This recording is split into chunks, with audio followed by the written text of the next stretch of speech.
What's up? I'm behind this Caribou Coffee in Minnetonka, Minnesota, where I just got dropped off from a weekend of debauchery, which is kind of what I want to talk about because I was sitting in there doing some work and emailing with a client who had like a terrible week last week. He was on the road for work Monday through Friday, 12-hour day every day, and like nutrition and training completely out the window.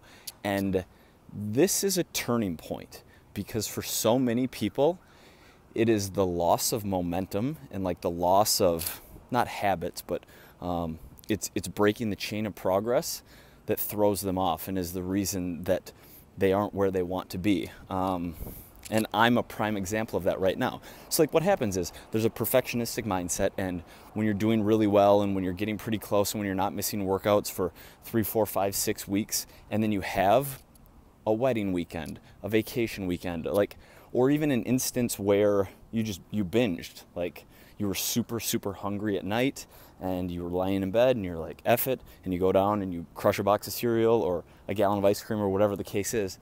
And then that next day and in those coming days, it's harder to get to the gym and train. It's harder to stick to your diet because, oh, I already screwed up. Oh, the scale's up 5 pounds, which is mostly water and glycogen from a refeed. But it's that loss of momentum. And I want to share my weekend with you because I've been so dialed in on this bulk. This is the end of my 8th week, the end of my 2nd phase, and I've been training 4 days a week, and I had Friday and Saturday workouts planned. So Thursday morning, take the truck up with my best friend Bear and his wife Maggie and their kid and their dog and like a whole crew up at this 3-day country music festival. And ambitious me is thinking like, I'll take their car, I'll get up before everyone, like Friday morning I'll hit my leg day, Saturday morning I'll hit my upper body day, like there's got to be a gym nearby, I'll figure it out, I'll make it happen.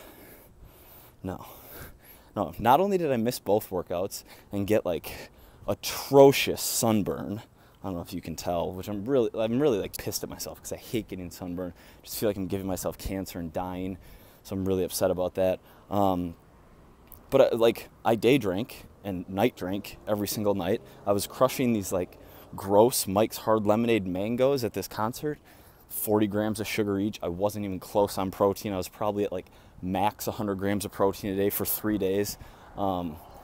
It was just sloppy. I wasn't drinking enough water. I wasn't moving around. I was having a lot of fun, but completely and utterly botched my diet and training for a long weekend. It's like, what do you do?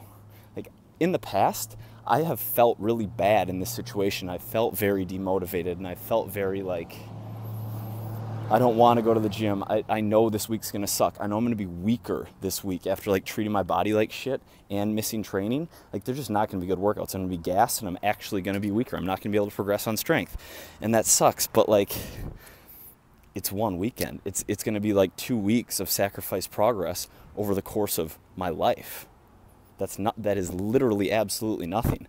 Getting back on track right now versus not getting back on track and like letting that derail me and not getting back into training, or getting into a mindset where I need to offset what I did. Get into a mindset where I need to like compensate for these bad days. If I was in a fat loss phase and I overate on these days, the mindset would be, I'm going to keep calories super low. I'm going to do 2-a-days for Monday, Tuesday to make up for the days I missed.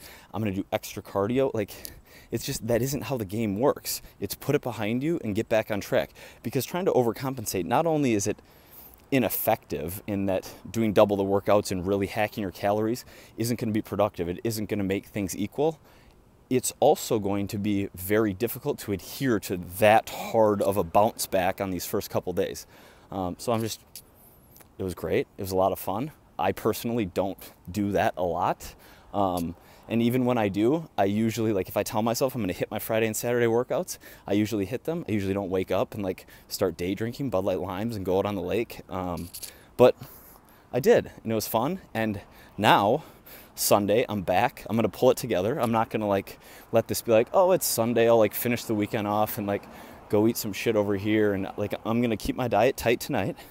I'm going to try to get 8 hours of sleep, bounce back tomorrow and like crush my workout for my day 1 of my next phase. And I'm not going to feel bad about it all, and I'm not even going to think about it anymore. I'm not going to I'm not going to care that I'm bloated and like the scale isn't where I want to be for these first couple days of this week. I'm just going to like get right back and crush it. And that's what I want John to do, who had a not great week on his trip.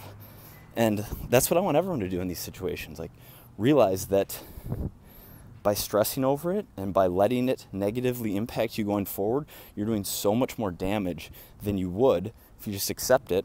Screwed up, lost a little bit of progress. I'm on track going forward. Game time. So if this happens to you, like just get in that mindset that we're playing a really long game here. You can only do so much damage in a short period of time. And the worst thing you can do is beat yourself up about it and like let that snowball forward. Just draw the line. All right, Sunday at 5.